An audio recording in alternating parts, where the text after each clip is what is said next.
Welcome back to Furniture Flip by Sarah. I know it's been a while. This will probably be my first or second video back in probably about a year. As some of you know, I had my son, so I took some time off from YouTube, but I've still been flipping. So if you want to check that out, go over to our Instagram. You can see everything that we've been working on.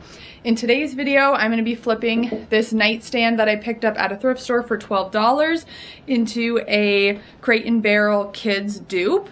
They have it posted for about $500. I'm hoping I can get about $120 to $150 for this nightstand once it's all done.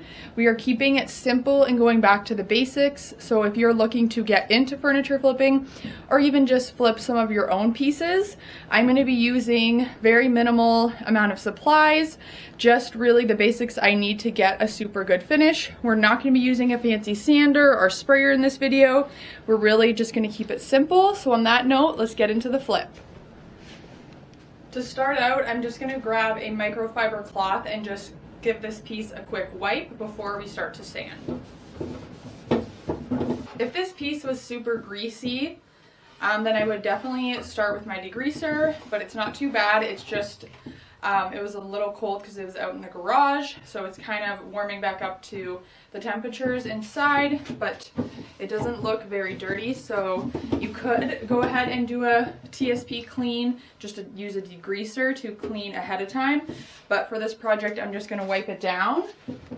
So I just grabbed a 120 grit sandpaper from my orbital sander, but you can just pick up a sheet of 120 sandpaper and cut it to size. I'm just going to use this little sanding block, and I'm just going to sand out this piece by hand. Because we are just doing a paint finish on this piece, I just need to do a light scuff sanding. So that's what I'm going to be doing by hand. You can totally do this by hand or with a sander if you have one.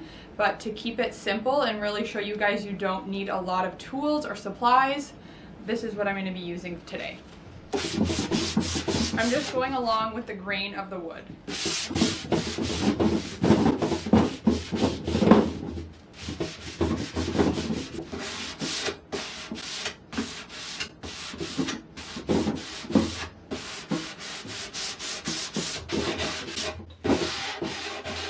You can see it's all scuff sanded.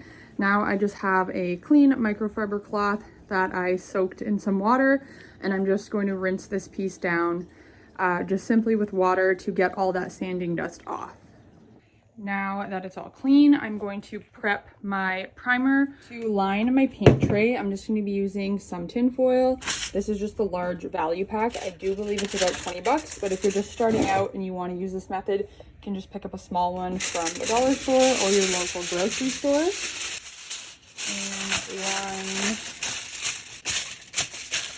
the tray just like that. That way when I'm all done with this, I can simply just... I'm going to be using for this piece is a little pricey. It's the Bin Advanced Shellac Base Primer by Zinsser. It's going to block anything that might come through. This stuff is really, really good. Even though the price has skyrocketed recently, I still love working with it. It gives you a nice solid base, and I feel like this piece really needs it. I am just using a microfiber roller. I just wrap this up and use it over and over. A $1.25 brush from the dollar store. Again, reuse it as long as I can. You could also wrap these up and stick them in the fridge. They last a lot longer that way. For the spindles, I'm just going to be brushing all that detail and kind of speed it up. You can do the primer pretty quick because we are going to be sanding this out after, so it doesn't need to be perfect. And sanding it out after will just give you a nice smooth surface for your paint to adhere to. That's where you really want to get that factory finish look. So I'm going to be doing brushing on all the corners and edges that you see here, anywhere that the roller can't really get to. And then I'm going to take my roller and just roll out all the flat surfaces. I'm just going to repeat this for the rest of the piece.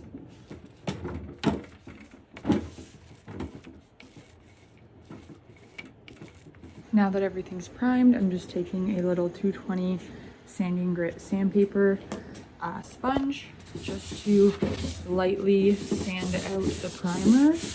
That way I'm left with a super smooth finish for the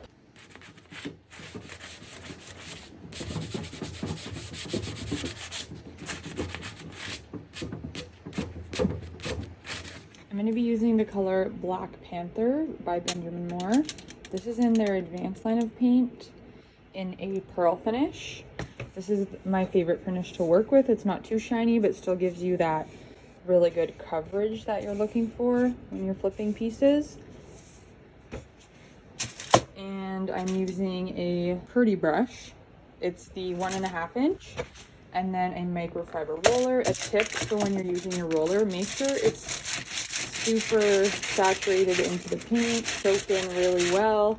That way you avoid roller marks. And I'm just going to use the same method that I did for the primer. So again, I'm just going to brush the flat areas where the roller can't really get to.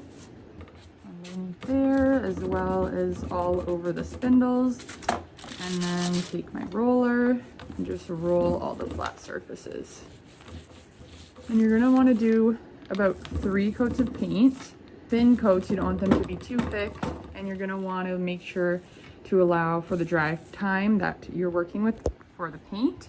This paint is about, I think, a 16-hour dry time. I can get away with a couple hours because I'm doing very thin coats, but if you're putting on your paint a little bit thicker, I would just follow the instructions on your paint can, especially if you're just starting out. And then after I brush the spindles, I am going to go over with the roller and just smooth out all the brush strokes.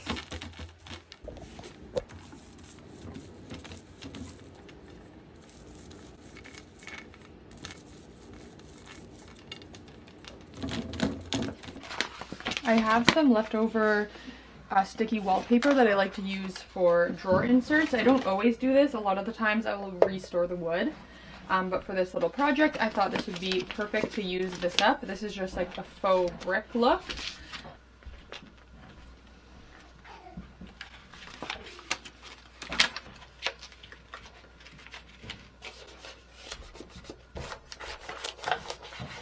Could also use a credit card.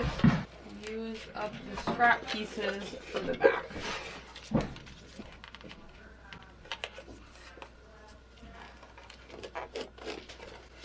I also added a knob left over from a previous project. This one is from Amazon. I can link it down below. But Amazon usually has some pretty fair priced hardware and you can use it for multiple projects.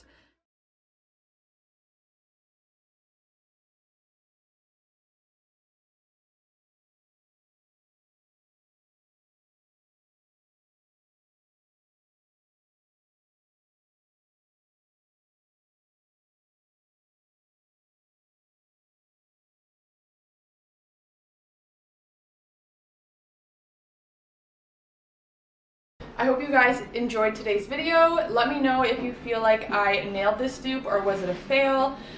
Let me know in the comments. I feel like I did pretty good considering this was a vintage piece. Has very similar hardware and shape on the legs, but I want to hear from you guys and I will see you next week with another furniture flipping video.